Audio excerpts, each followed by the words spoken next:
Hello, I'm Lee from First Person Safety, and I'm back with another range safety video. You can see the previous videos on the First Person Safety YouTube channel, our Instagram account, and our Facebook page. Tim Kelly from Apache Solutions brought up the issue of heat injuries. I asked Caleb Causey of Lone Star Medics to make a brief video on mitigating, recognizing, and treating heat injuries, and here comes Caleb with that video. Howdy folks, I'm Caleb Causey with Lone Star Medics, and Lee with First Person Safety asked me to give you guys a quick video about mitigating, identifying, and treating heat-related injuries while we're out on the shooting range. So hopefully I get this under 10 minutes. For those of you that know me, I promise I'm not going to rant and rave all night about drinking water or anything like that. We are going to talk about some of the things you can do to prevent it though, okay, and that is drinking water. So you're going to get some hydration notes in there. But real quick, so let's talk about mitigating and preventing these injuries, okay? And then we'll talk about the different types and levels of them. But people ask, you know, Caleb, hey, you've been a medic for over 20 years. What's the most common injury you've seen? And I got to admit, it's been heat-related injuries or dehydration.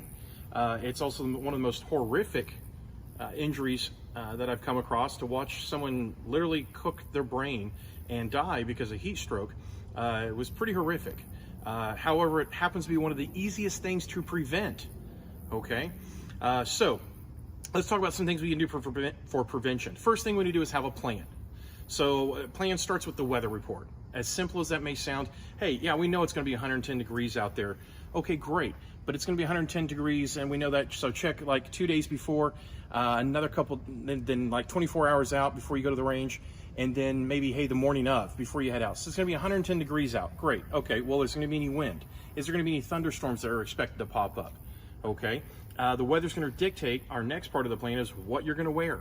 Clothing, your shelter, okay?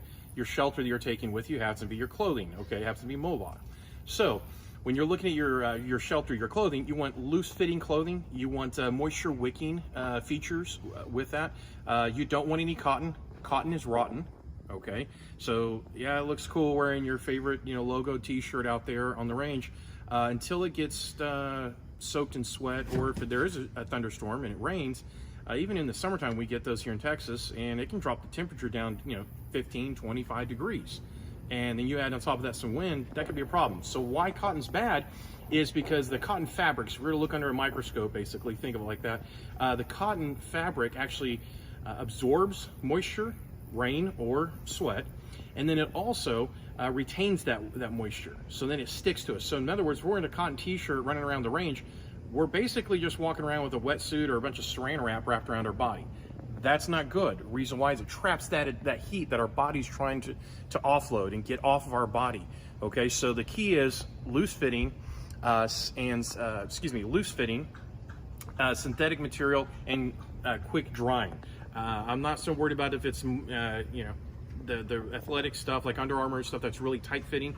I don't like that because then it doesn't move and doesn't breathe enough and dry off. That's what I want my clothing to do, is to dry off as quick as possible. The quick drying feature is really what you're wanting. Wool is a great, you know, fabric if you're looking at want to stay natural, okay, because of skin allergies. They do make lightweight wool clothing. It's a little pricier, but it'll last you forever, and they're usually really good quality.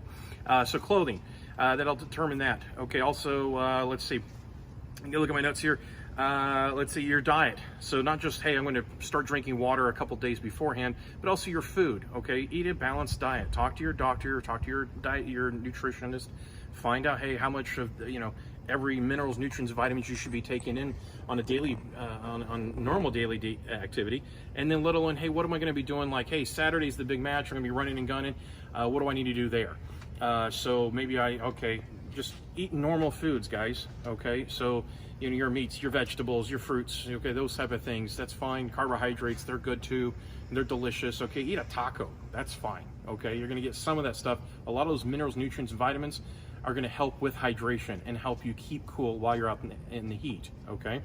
Let's see, cooling stations. Another thing that you can plan on is having, hey, maybe some kind of closed environment, like if it's one of the buildings that's out there in the range, and then we can keep the air conditioning cranked down pretty low on that, or 70 degrees, whatever, just cool enough, cooler than what it is outside. And the idea that's not necessarily that cooling station or that room is not some place where we're going to go just to hang out. That's not social hour or social tent. That's where, hey, we're going to keep that room cool or that area cool. Maybe it's a vehicle, the worst case scenario, that you keep cold in there, just so that if you do have heat-related injuries with people, you can put 1 or 2 people in there, help cool them off a little bit, get them out of that hot environment. We'll talk about that with the treatment in a minute. So those cooling stations can be difficult to do in some ranges, outdoor ranges out in the country and stuff. I get it. Again, with your plan should be medical contingencies. So what are we going to do if someone goes down as a heat stroke victim, or if somebody has muscle cramps, or if somebody's has heat syncope and goes and faints? Okay, we need to know what are our contingencies for that. Sounds good in our head, looks good on paper. Practice those contingencies. Actually have someone lay down on the ground and say, okay, how do we get them to a cooler environment? And usually it's me that ends up having to become the patient on some of these mocked up scenarios. And they're like, why do we pick the big guy? I don't know. It just makes it more entertaining. So your medical contingencies, again, review them, practice those, work out the kinks and the flaws, find that out during training beforehand. Recognizing heat injuries. Man, I could talk all day about this, but I'm going to keep it short. Basically, we're looking at the types. There's different types of heat injuries and illnesses, and there's sometimes some levels in there, depending on which textbook we're reading, okay? But basically, we're looking at heat cramps, heat exhaustion, heat syncope, or fainting, fancy Latin word for fainting, and heat stroke. Heat stroke's the worst. Actually, they're all pretty horrible, okay? But and they're all medical emergencies. So we'll talk about the signs and symptoms in a minute, but one key thing I want to remind everybody, if anybody's experiencing any of these, then it's a medical emergency. This is not a, hey, rest up a little bit, sip some water, sit in the shade. No, they're done for the day if they experience any of these, okay? Because the only main treatment, which I'll elaborate in a minute, is time. Time is how you treat heat-related injuries. Time in a cooler environment, okay? But some signs and symptoms of heat cramps, heat exhaustion, syncope, and stroke. First off, the big key thing, first identifying feature of a heat-related injury is altered mental status. Now, when I say altered mental status, what I'm talking about is someone that's dizzy, lightheaded. They're maybe a little confused about things. They're displaying some confusion. Let's see. Disorientation. Maybe you see them like, hey, I'm going to go staple those targets up right quick, and they're walking the wrong direction. Okay, so disorientation can be a thing. Let's see, and unconsciousness. Okay, they're kind of woozy, they're going in and out of consciousness, they start passing out. That's a medical emergency. Okay, so any altered mental status, that's a medical emergency. It's 911 time. They're done for the day. It's hospital time. Okay, they need to get looked at by professional help immediately. Okay, not when we get around to it, not when we break for lunch, now. Okay, other than that, the skin, if it's hot, dry, wet, clammy, there's a new podcast that just came out, released by, I want to say Raw Medicine Podcast. And definitely, guys, look them up. I'll try to get Leah a link for that. It's more at the medic and provider level, but there's still plenty of stuff there for the layperson to pick up as far as heat-related injuries. So the skin, they're learning that, hey, it's not so much if they're sweating or they're hot and dry anymore. That's kind of a late sign, or it's not really related, they're saying. But seizures, headaches, nausea, vomiting, those are other symptoms of these heat-related injuries. Muscle cramps, heat cramps, obviously. So those heat cramps, those muscle cramps, maybe in the abdominal region, your tummy area, maybe your big muscles like your thighs. Okay, that's when we're talking about muscle cramps. Elevated body temperature. Obviously, with the pandemic, some of y'all may have access to these thermometers and stuff. Some are good, some are bad. But just zapping somebody with a laser on their head may not give you an exact core temperature. But if it's obvious that, hey, the body temperature is elevated, so that might be a thing. But as far as treatment, okay, so if they experience any of those, don't hesitate to call 911. If you have to ask yourself, hey, do you think we should call 911? The answer is yes, and probably 15 minutes ago. So calling 911 is a thing. You watch Lee's first video about calling 911, listen to Chris's points about it, what to say to the 911 dispatcher there. Let's see, treatment. So calling 911, seizures, nausea, vomiting, slurred speech, anything like that, 911. For heat stroke, you can immerse the patient or the person in some cool water. How you're going to do out in the field at some of these ranges, not everybody has a bathtub. Don't set them, just let them sit inside a Yeti cooler or something if you got one of the giant ones. Don't just dump a bunch of ice water all over them either. That's not what we're talking about, just the immersion of them, or douse them in cool or cold water, okay? Remove the patient from the hot environment. It's the first thing though.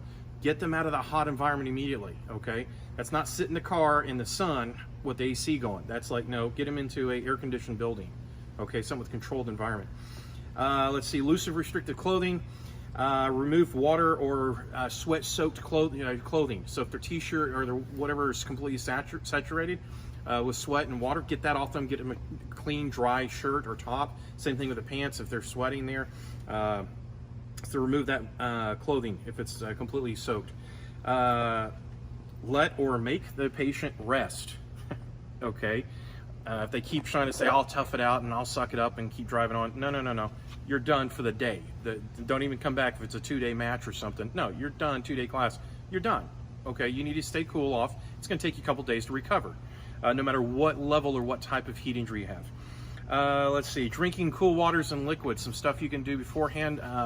Before the pandemic, I was trying to do some self-studying and find out really what is the latest and greatest about hydration and the ways the cells metabolize and hydrate themselves and everything.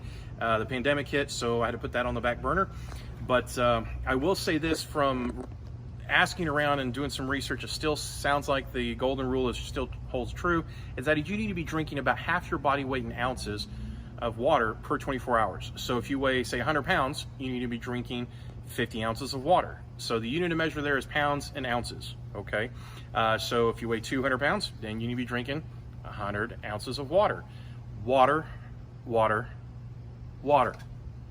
None of the overnight elixirs, no tablets of this or mix of that or whatever crystal light flavor you want. No. Just water. If you're really concerned about it, because you're going to get those electrolytes are important, okay? Your body needs sugar. I get it. Okay, but so if you're going to drink some of the sports drinks, then hey, your ratio that Caleb personally recommends, that I've seen some pretty good results with, is usually about a 4-to-1 ratio. So for every 4 things, size water, whatever, 32 ounce Nalgene's of water that I'll drink, I may drink a 32 ounce of, Powerade or Gatorade or something like that. Okay, but that's while I'm running and gunning towards the middle of the day or the after part of the end of the day. Not something I'm just going to keep chugging Gatorade all day, pickle juice or anything. Water. Okay, and start drinking water. Maybe, hey, you're running and gunning Saturday. Maybe on Thursday you start hydrating correctly. Not preloading or trying to overhydrate, but just start sipping on water the day before. Also get out and climatize yourself to the heat. Everybody's been locked up, cooped inside for the pandemic, and not everybody's used to, everybody's working at home now or working in AC, and you don't used to running and gunning in the heat. So start taking walks, get out in the heat, mow the lawn and stuff a couple days beforehand. Get used to climatizing, that'll help as well. Okay, let's see. So just to recap, okay, plan ahead, check the weather, make sure your clothing, your medical contingencies are intact, in order. Know and practice those medical contingencies. Be able to identify signs, symptoms of heat strokes and heat cramps and all those different types. Treat it early, and also take it serious. I see it a lot on these rangers where people are like, they'll just tough it out, they'll be okay, they'll sit down and take a break. No, call 911 if you need to, don't hesitate, and remove them from the hot environment, guys. And also, drink water. Guys, I'm Caleb Causey with Lone Star Medics. We hope to see you in class. Please, thank you. If you guys would, make sure that you guys are following first person safety with Lee, and go take some of his classes. He's going to be putting out a lot more information. Thank y'all. Thank you, Caleb, for that very helpful video. Caleb has classes coming up all over the United States, so be sure to check out the Lone Star Medics webpage and find a class near you so that you're better prepared to deal with any kind of medical issue that may arise. Yeah, there's more to range safety than just preparing for the accidental gunshot wound. We need to be worried about heat injuries. We need to be taking into account issues such as cardiac events. These are all things that we need to be planning for. And I hope this video series is inspiring you to give thought to these important issues.